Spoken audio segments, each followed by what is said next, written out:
Descargo de responsabilidad, no soy el autor de esta historia, y dejaré el link de la historia original en la descripción. Disfruten el fic y tengan un buen día. Capítulo 11. Espada del pueblo. Georg Mormont no podía creer lo que veía. Su incredulidad era tan abrumadora que incluso los cerró y se los frotó varias veces, con la esperanza de disipar el espejismo que se extendía ante él y volver a ver la cruda y cruel realidad con claridad. Sin embargo, por mucho que el hombre se esforzara, nada cambiaba en su visión. Lo que no debería existir seguía siendo descaradamente real y concreto, como burlándose de la incredulidad de los señores de los osos. A su lado, el viejo oso podía ver que su hijo estaba sumido en la misma incredulidad, incapaz de comprender cómo el bastardo de Ned Stark había logrado crear otro milagro. Una semana. El chico había solicitado 7 días para reunir el dinero suficiente para financiar sus ambiciosos y disparatados proyectos. Aunque no estaba de acuerdo con los planes del bastardo, Georg le había concedido generosamente una semana para reunir el oro que necesitaba. El señor había dado su aprobación como un gesto puramente simbólico, simplemente para apaciguar la insistencia del muchacho, plenamente consciente de que las posibilidades de que el bastardo tuviera éxito eran prácticamente nulas. Georg ni siquiera había considerado la posibilidad de que el chico reuniera los fondos necesarios. La probabilidad de éxito era tan improbable que, de lo contrario, no habría dado su aprobación. Desde el principio, Mormont se había opuesto al plan del bastardo, considerándolo demasiado arriesgado e idealista para llevarlo a la práctica. Simplemente había demasiadas variables, y un niño no podría haberlas tenido en cuenta todas. Ni siquiera Georg podía seguir la pista de las nuevas variables que surgían cada vez que revisaba el plan del chico. Era imposible para un niño, por muy inteligente o brillante que fuera, prever todos los aspectos de una estrategia de tal magnitud cuando incluso Georg, con su larga experiencia y habilidad política, no podía comprender plenamente cada faceta de la misma. El viejo oso no subestimaba el genio del bastardo, ni confiaba demasiado en su propio intelecto. Simplemente era consciente de la mayor debilidad de los prodigios. Gracias a su edad, Georg había visto el ascenso y la caída de innumerables genios, hombres y mujeres que parecían bendecidos por los dioses, y todos mostraban el mismo defecto, un talón de Aquiles que los había llevado a la derrota. Aunque Jon Nieve destacaba entre todos los prodigios que Georg había visto, eso no lo hacía menos susceptible a esta debilidad. Todo lo contrario. De hecho, probablemente era aún más propenso a este defecto fatal: experiencia. Esta era la mayor deficiencia de los genios, un defecto que no podía ser compensado por sus cualidades extraordinarias, por muy divinas que parecieran. Era una debilidad que solo el tiempo podía sanar. Esto se debía a que los genios creían erróneamente que todos los hombres actuaban según reglas lógicas establecidas y trazables. Que todos, como ellos, solo veían los caminos más fáciles y cómodos, y que, en una encrucijada, siempre elegirían el que lógicamente les beneficiaba más. Lo que los prodigios no consideraron fue que no todos compartían su visión, y los caminos que para ellos eran clarísimos, podían ser completamente invisibles para otros. Por lo tanto, sus enemigos no siempre tomaban la decisión más lógica, a veces optando por un curso de acción que los prodigios jamás habrían considerado, por muy insensato que pareciera. Incompetencia, locura, orgullo, envidia, ira. Los hombres podrían actuar impulsados por estas razones y muchas otras, suponiendo que actuaran puramente en base a la lógica o eligieran siempre acciones basadas en ella y no en la pura emoción. Fueron estas fuerzas, a menudo inexplicables para los genios, las que los pusieron en riesgo y fueron históricamente la causa de su caída, impidiéndoles alcanzar su apogeo y así cambiar el mundo. Georg no quería que el nombre de Jon Snow se uniera a los muchos olvidados por la historia antes de que pudieran dejar su huella en ella. El viejo oso sabía muy bien que incluso los mayores depredadores, al aventurarse en el mundo por primera vez, eran vulnerables. Incluso los inofensivos herbívoros, que normalmente serían sus presas, podían desplegar una ferocidad mortal. En 10 años, tras enfrentarse a pruebas y tribulaciones de todo tipo, Georg estaba seguro de que Jon Nieve sería imparable. Sus planes serían tan perfectos que no tendrían fallas.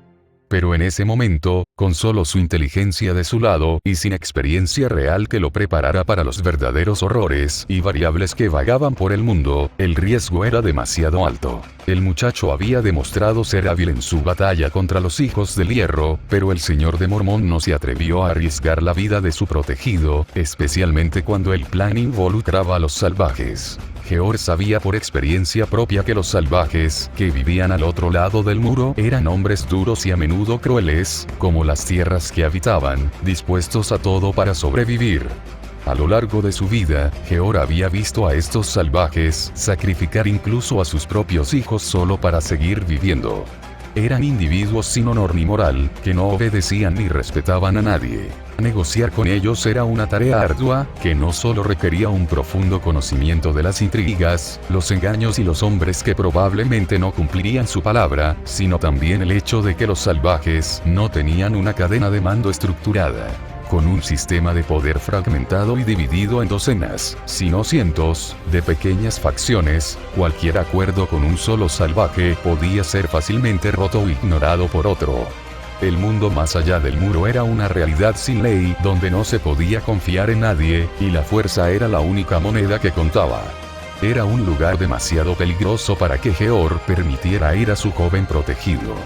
El señor no podía permitir que un talento como John se sacrificara por una causa perdida, incluso si eso significaba encontrar una excusa para impedirle irse. George, de hecho, no podía simplemente ordenarle al chico que no se fuera después de haberle prometido que si conseguía reunir los fondos necesarios, el bastardo sería libre de irse. Romper su palabra sería imprudente. Podría fácilmente quebrantar la confianza que el chico tenía en él, algo que el viejo oso no podía permitirse perder. Mormont creía que la confianza mutua era la base de cualquier relación, ya fuera entre superior y subordinado o entre maestro y alumno. Sin ella, cualquier vínculo creado era débil y frágil, susceptible de romperse a la menor tensión. Para evitar que esto sucediera, George tuvo que encontrar una manera de salvaguardar no solo su relación con el bastardo de Ned Stark, sino también la vida del chico. Para lograrlo, el viejo oso debía actuar con cuidado, buscando el mejor resultado posible sin quemarse por completo en el proceso. En apuros, sin saber cómo lograrlo, George recurrió a su hijo en busca de consejo y ayuda, pero los ojos de este seguían hipnotizados por la enorme cantidad de oro que el bastardo había traído. ¿Cuánto es? El heredero mormón no pudo evitar preguntar, ignorando el hecho de que su padre lo estaba observando con el ceño fruncido. 35 kilos, dijo el muchacho impasible, como si adquirir tal cantidad de oro en solo una semana fuera algo normal. Eso equivale a la suma de nuestros ingresos de los últimos 3 años, murmuró Jorah, incrédulo. Con todo este oro, no puedo negarme, parecía poseído el heredero de Mormont, mirando fijamente la fortuna que yacía a sus pies. Jorah, reprendió George, al darse cuenta finalmente del estado de su hijo. Padre, con esta cantidad, Linese finalmente será mía, una luz loca pareció arder en los ojos del hombre. Con todo este oro, ya nadie se reirá de nosotros. La palabra de los mormones por fin tendrá peso, y ni siquiera los poderosos Ignorers podrán ignorarnos. Pensamientos de gloria y éxito nublaron la mente del joven oso, alimentados por el deseo por su amada. La codicia no es una buena consejera, aconsejó Archer. El poder y el amor comprados con dinero son compañeros volubles, fácilmente influenciados por la más mínima brisa, continuó el muchacho, con una sabiduría que excedía a lo que su apariencia sugería. Estás tan obsesionado con esa mujer que ni siquiera puedes ver el peligro que tienes delante, gruñó George, enfurecido por la actitud de su hijo. Hasta un niño de la mitad de tu edad puede entender esto. El amor te ha dejado ciego, hijo, continuó el viejo oso, levantándose de su asiento y colocándose entre su hijo y el oro, visiblemente decepcionado por su comportamiento. Padre, debes entender, trató de justificarse Jorah. No, debes entenderlo, hijo, la voz del Señor era baja y áspera. Tus acciones tienen consecuencias que van más allá de ti. El destino y el futuro de muchas personas recaen sobre tus hombros. Cada acción, cada aliento que tomas debe ser para su bien. ¿Entonces no soy libre de tener sueños y deseos? Preguntó Jorah con amargura. No digo eso, pero tus necesidades siempre deben venir después de las de tu gente, respondió el viejo oso. Ser líder no significa solo disfrutar de privilegios y beneficios, sino también anteponer los deseos e intereses de tu gente a los tuyos, porque solo gracias a ellos disfrutas de las ventajas de tu posición, intervino Archer, mostrando una vez más una sabiduría y un espíritu que superaban su aparente edad. ¿Y qué sabes tú?, preguntó Jorah enfurecido. Solo sé que un señor o un rey no es nada sin su pueblo, pues son la base de su poder, respondió el muchacho con calma, sin dejarse afectar por las airadas palabras del mayor. El chico tiene razón. Sin nadie a quien gobernar, incluso el rey más grande es solo una persona común y corriente. Los plebeyos deben obedecer a su señor. Nunca será al revés, insistió Jorah, con el orgullo demasiado herido como para ceder. Una herida profundizada por el hecho de que su padre se había puesto del lado de quien era esencialmente un extraño en lugar de él. Y dime, ¿qué harás cuando se nieguen a obedecer tus órdenes?, preguntó Archer con curiosidad. Los obligaría, respondió instintivamente el heredero de Mormont. ¿Enviarías a tu ejército a reprimir a su propio pueblo?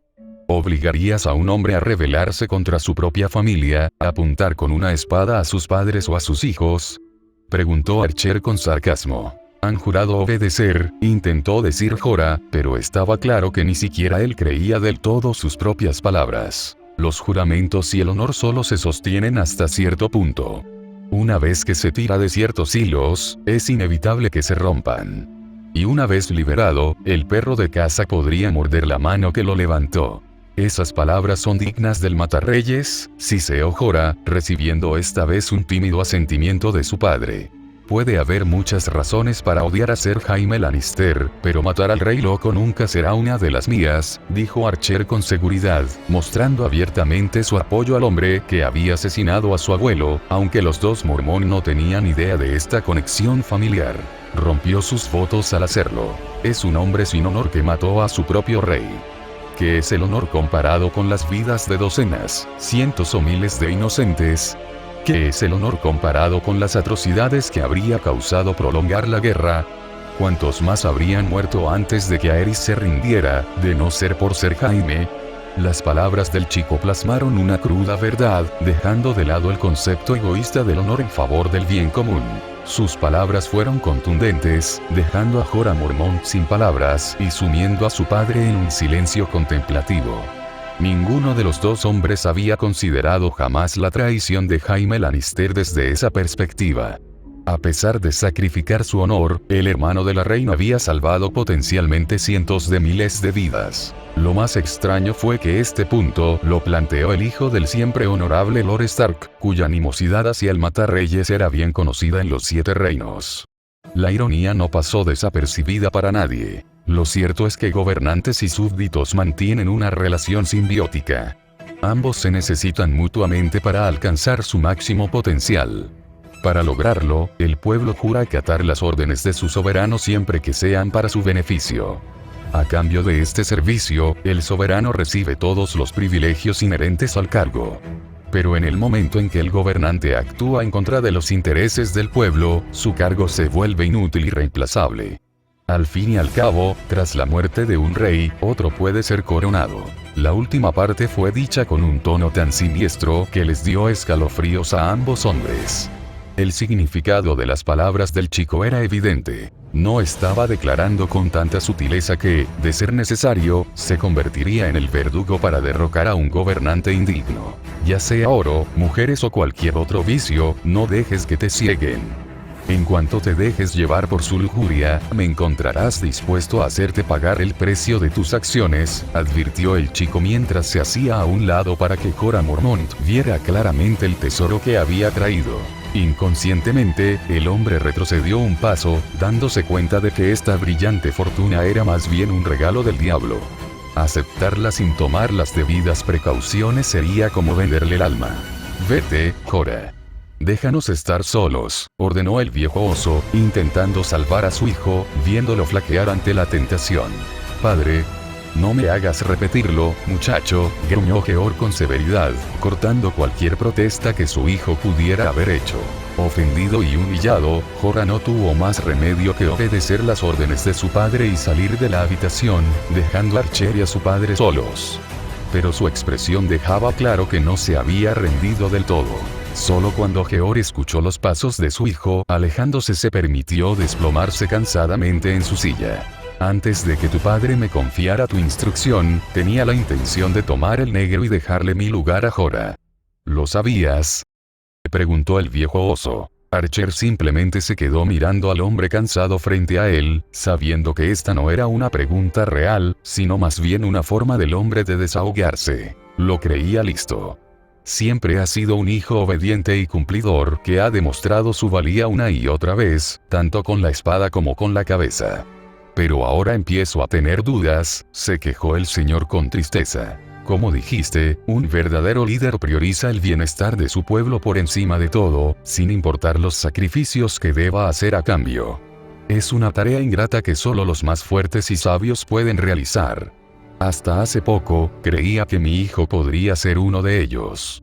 Las palabras del hombre fueron crudas e implacables, sin piedad ni compasión por su propia sangre. Objetivo e imparcial hasta el final, esa es la única forma de describir al viejo oso. Claramente me equivoqué. Si hasta un niño puede ver los peligros que traen la riqueza y el poder, mi hijo no es tan capaz como pensaba. Aunque, en su defensa, tú no eres un niño normal, ¿verdad?, preguntó el hombre con sarcasmo. Llamarte el mismísimo diablo sería más preciso. No soy tonto, muchacho. No tardé mucho en darme cuenta de que lo has orquestado todo para llegar a este resultado, acusó Georg, fulminando con la mirada al chico. Desde la cantidad de oro que trajiste hasta tu forma de hablar, todo se hizo no solo para revelar los defectos de mi hijo, sino también para obligarme a darte permiso para tu misión. A pesar de las duras palabras que el hombre le dirigió, Archer permaneció en completo silencio, sin mostrar ningún signo de nerviosismo ni culpa. Al principio, no tenía intención de cumplir mi palabra. Buscaba cualquier excusa para detenerte y no darte permiso. Pero eso ya lo sabías, no lo niegues, gruñó el hombre. No podía permitir que me bloquearas, admitió Emilia. Y así, actuaste sin piedad, preparándolo todo para demostrar tu valía y tus habilidades, incluso a costa de las de mi hijo. Debo felicitarte, dijo el hombre con sinceridad, a pesar de su enojo. Un señor debe estar dispuesto a todo para lograr sus objetivos y asegurar el bienestar de su pueblo, incluso si eso implica ensuciarse las manos.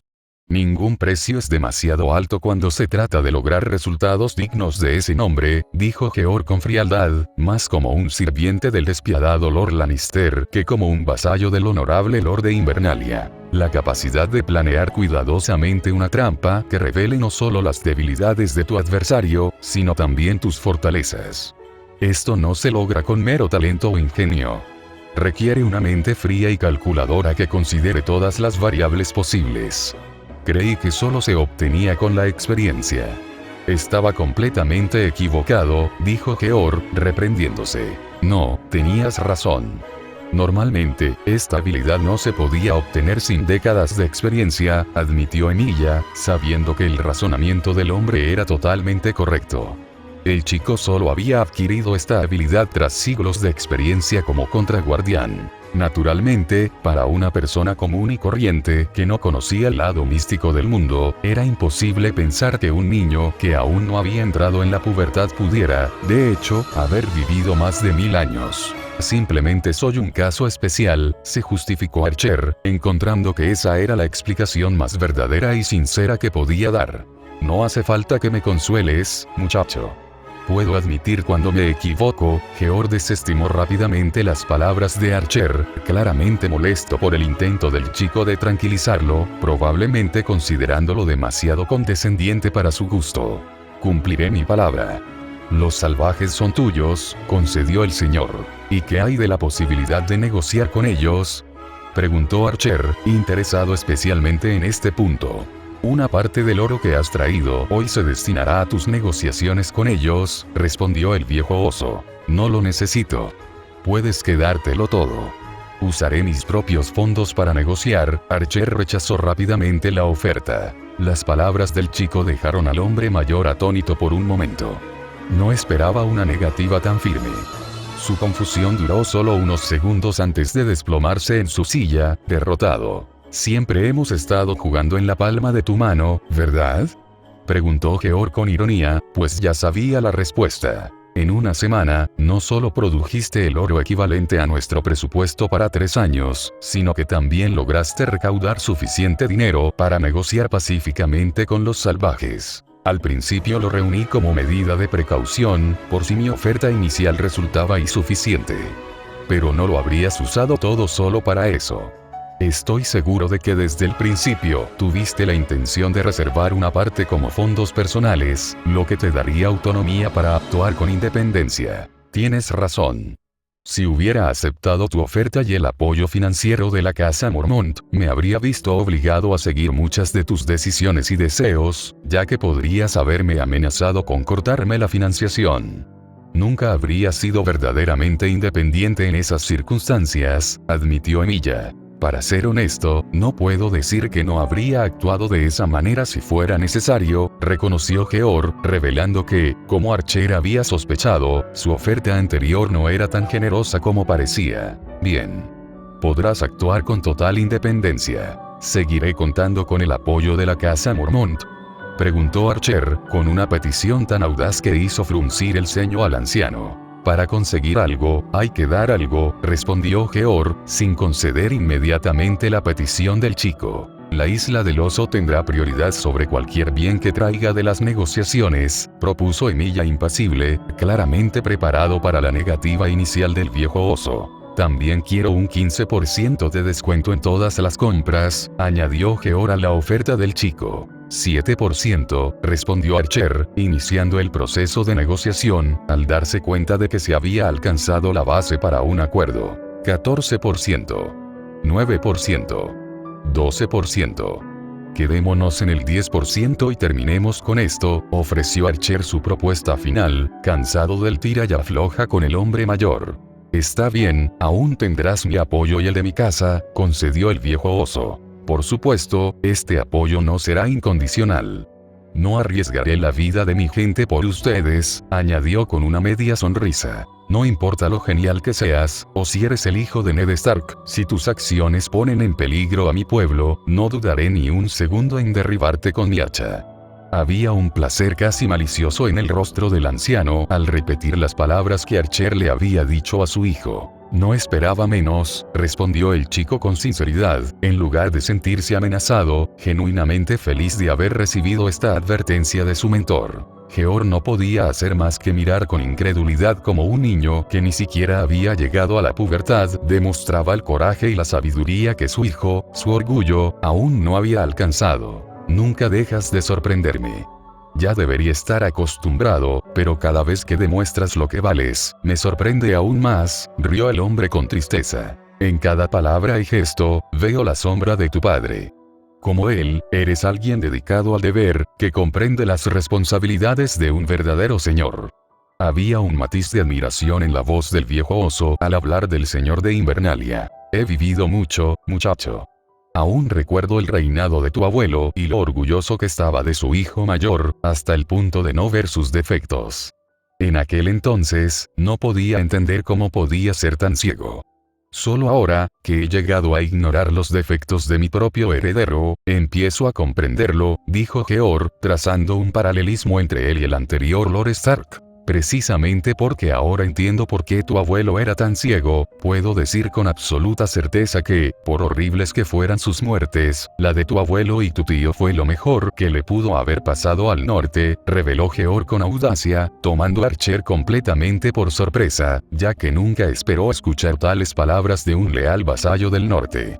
¿Qué quieres decir con eso?, preguntó Emilia, con un tono de voz amenazador, casi como una advertencia para que el viejo oso tuviera cuidado con sus palabras.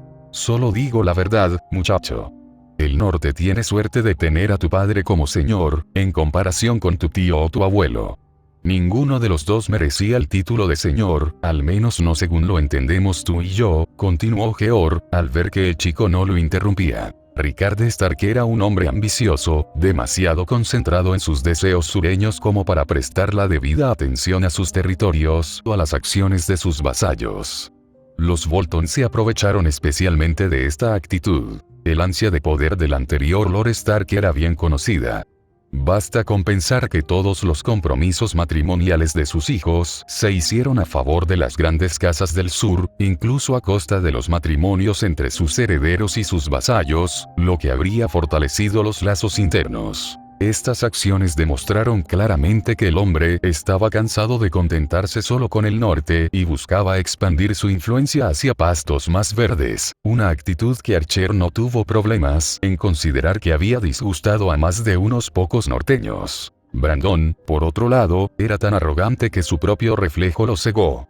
En su bravuconería, se atrevió a viajar a desembarco del rey, ante el mismísimo rey loco, y exigir la cabeza del príncipe heredero. Su exigencia habría sido escandalosa y podría haberlo llevado a la muerte, incluso si se la hubiera hecho a un soberano sabio e indulgente, y mucho menos a Aerys. Una vez más, Archer no tenía argumentos para refutar las palabras de Geor en defensa de su difunto tío, sabiendo muy bien cómo los reyes medievales a menudo castigaban los crímenes de lesa majestad. Recuerda esto bien, muchacho. Los reinos no se rebelaron por el secuestro de tu tía ni por las horribles muertes de tu abuelo y tu tío.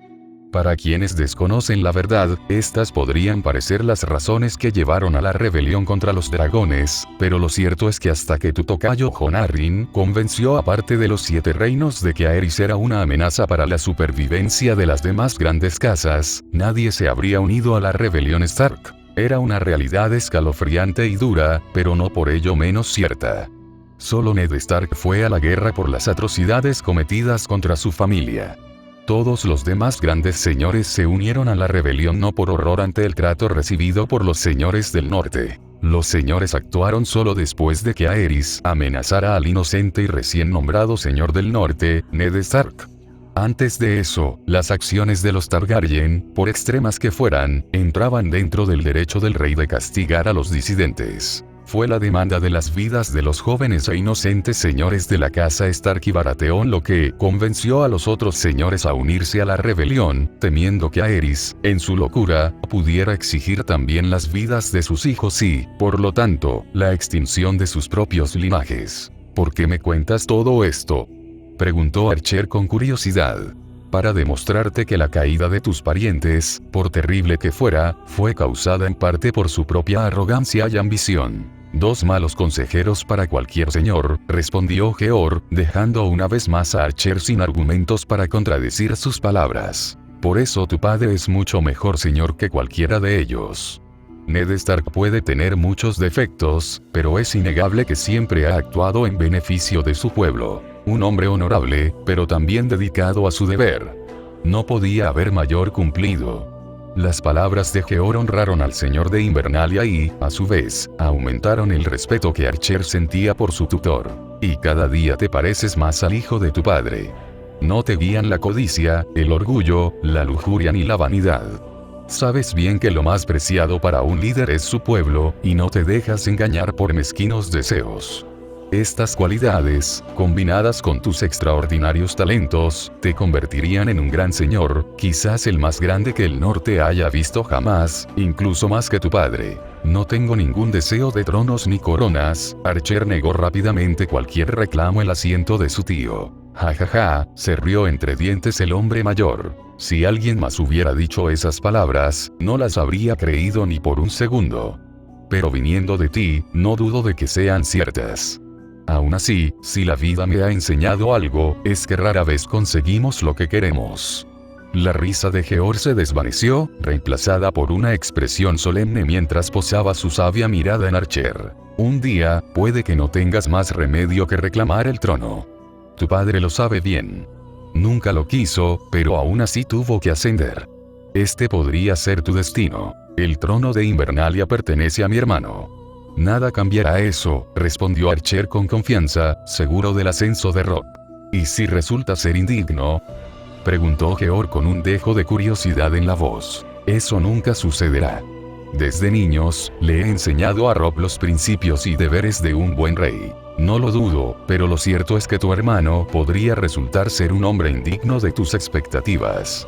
Cuando llegue ese día, me pregunto, ¿serás tan ciego como yo, o como tu abuelo, o serás un hombre de virtud y deber? La pregunta hizo que Archer se estremeciera. El chico sabía perfectamente lo que habría hecho el hombre que solía ser. La persona que una vez fue no habría dudado ni un segundo en alzar la espada contra su propia familia si se convertían en una amenaza para el bien común. Emilia quería creer con todo su corazón que ahora, tras el infierno que había vivido, jamás consideraría semejante acción. Pero la realidad era mucho más compleja. Lo cierto era que Archer no sabía cómo se comportaría si alguna vez se encontrara ante una situación como la que el viejo oso había descrito. El núcleo de un alma ancestral como la suya no podía cambiar de la noche a la mañana, por mucho que lo deseara. Puede que no te conozca desde hace mucho tiempo, pero creo que ya sé qué tipo de hombre eres, dijo Georg con convicción. En 2 días, partirás en tu misión, una vez que hayamos preparado un barco y una tripulación. Mi hermana te acompañará. Espero que al menos demuestres ser digna de mi confianza y expectativas. Con estas palabras, el viejo oso despidió al niño. A pesar de todo tu ingenio, aún eres joven. No te cargues con demasiados pensamientos oscuros. La situación que he pintado podría no suceder nunca. El señor casi intentó consolar al chico, viéndolo aún sumido en el silencio. Estoy seguro de que pase lo que pase, sean cuales sean las decisiones que tomes en el futuro, siempre serás un hombre del pueblo. Un hombre del pueblo, murmuró Archer distraídamente al salir de la habitación. Era un título que le resultaba familiar por su servicio a las órdenes de Alaya, donde le habían dado el nombre de Espada de la Humanidad. Era un título que asociaba con un dolor y un sufrimiento inmensos, consecuencia del tiempo que había pasado en lo que solo podía describirse como el infierno. Aunque diferente del que le había otorgado el viejo oso, también se le parecía en algunos aspectos. Ese pequeño parecido solo llenó a Archer de disgusto, obligándolo a contener su impulso de rechazar el título y todo lo que representaba. Sin embargo, a pesar de este profundo deseo, había algo que impedía a Emilia descartar por completo el título. La imagen de una mujer que, a través de sus acciones e ideales, había moldeado su alma más que nadie. Una mujer que lo dio todo por su pueblo, que luchó hasta el último aliento para dar voz incluso a los más débiles. El reinado de Arturia distó mucho de ser perfecto, pero nadie dudaba de que siempre había buscado promover los intereses de sus súbditos, incluso a costa de distanciarse de algunos nobles. Sus acciones fueron tan significativas que dejaron una huella imborrable en la historia. Su figura se había convertido en sinónimo de nobleza y caballerosidad, inspirando a muchos a actuar por el bien común. El reino de Arturia había sido la chispa que iluminó la época oscura de la era medieval, encendiendo una revolución que eventualmente liberaría al pueblo de sus cadenas de esclavitud. El rey Arturo fue el líder que permitió al mundo emprender el camino hacia un futuro de igualdad y respeto entre los hombres. Incluso en el futuro del que provenía Archer, la humanidad aún no había alcanzado plenamente ese destino, pero estaba infinitamente más cerca comparado con el mundo en el que se encontraba ahora. Este era todavía un mundo dominado por las sombras y los prejuicios, donde imperaba la ley del más fuerte. Señores y reyes actuaban con impunidad, demasiado absortos en sus mezquinos e infantiles juegos de poder como para percatarse de que su pueblo moría de hambre y de sus propios caprichos. El pueblo no tenía a nadie que le diera voz. Ningún líder ni revolucionario luchaba por la libertad y la justicia. Nadie que defendiera sus derechos. Fue esto, combinado con el conocimiento de lo que Arturia habría hecho en su lugar, lo que evitó que Archer rechazara por completo el título que el viejo oso le había dado. Los 7 reinos necesitaban un líder, alguien que luchara por su alma y su salvación. Emilia estaba viejo y demasiado cansado para ser ese hombre. Carecía de la fuerza para ser ese faro de esperanza, capaz de sacrificar incluso su propia sangre para mantener viva la llama de un futuro más brillante, libre de las sombras de un sistema corrupto. Tampoco estaba en su naturaleza. Archer nunca fue un león, gobernando sin oposición, capaz de enfrentarse a sus enemigos, orgulloso y confiado en su fuerza. Emilia nunca había sido el más fuerte en el campo de batalla. Sus victorias se debían más a una combinación de trucos y una planificación meticulosa. Era un hombre que operaba en la sombra, explotando las debilidades de sus enemigos. Más parecido a una serpiente o un halcón, esperando el momento oportuno para atacar. Tal comportamiento era más propio de un asesino que de un líder, un símbolo de libertad. Sin embargo, a pesar de todo esto, Emilia aún luchaba por desprenderse del manto que Georg le había otorgado sin querer. Lo cierto era que, aparte de Archer, nadie habría estado dispuesto a asumir seriamente ese cargo.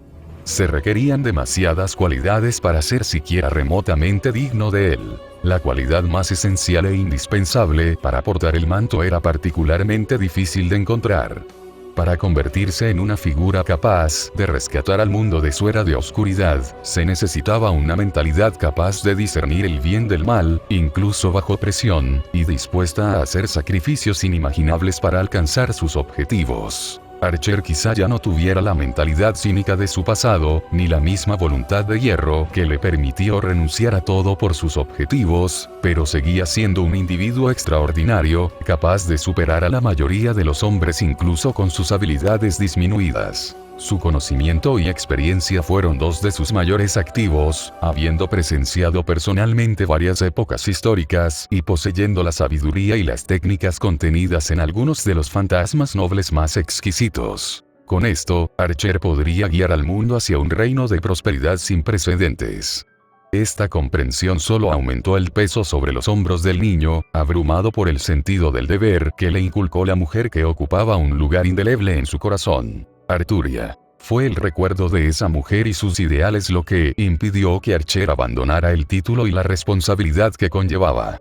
Con esto en mente, la comprensión de que, al final, se convertiría en un hombre del pueblo se arraigó aún más en él. Un individuo que asumiría las responsabilidades y el bienestar de innumerables personas, dispuesto a sacrificarse por su bien. Un destino no muy diferente del que lo había maldecido en el pasado. Sin embargo, esta vez, Emilia se prometió a sí mismo que no se convertiría en la máquina de matar sin emociones que una vez fue. Quizás nunca sería un hombre del pueblo, pero no volvería a ser la espada de la humanidad. Para mantener la cordura y, al mismo tiempo, llevar a cabo una misión digna de Arturia, Archer tendría que convertirse en algo más. Tendría que transformarse en la espada del pueblo, al menos hasta que alguien más digno viniera a reclamar el título de líder, junto con el bastón de mando. Hasta entonces, lucharía y sangraría para crear un futuro mejor, con la esperanza de que al hacerlo, no solo podría mejorar las condiciones de este mundo, sino también aliviar, al menos en parte, la culpa que plagaba su alma, construyendo algo por una vez, en lugar de destruir. Consciente o inconscientemente, las palabras de Georg habían puesto en marcha un camino y una leyenda que revolucionaría el mundo. Un mito que se contaría durante milenios. La leyenda de la espada del pueblo. Una espada debe tener un maestro para estar completa, y un héroe / caballero por quien debe luchar si no es por los débiles e indefensos. Como siempre, el siguiente capítulo ya está disponible en mipa/redarcher739. patriciotreon.com/redarcher739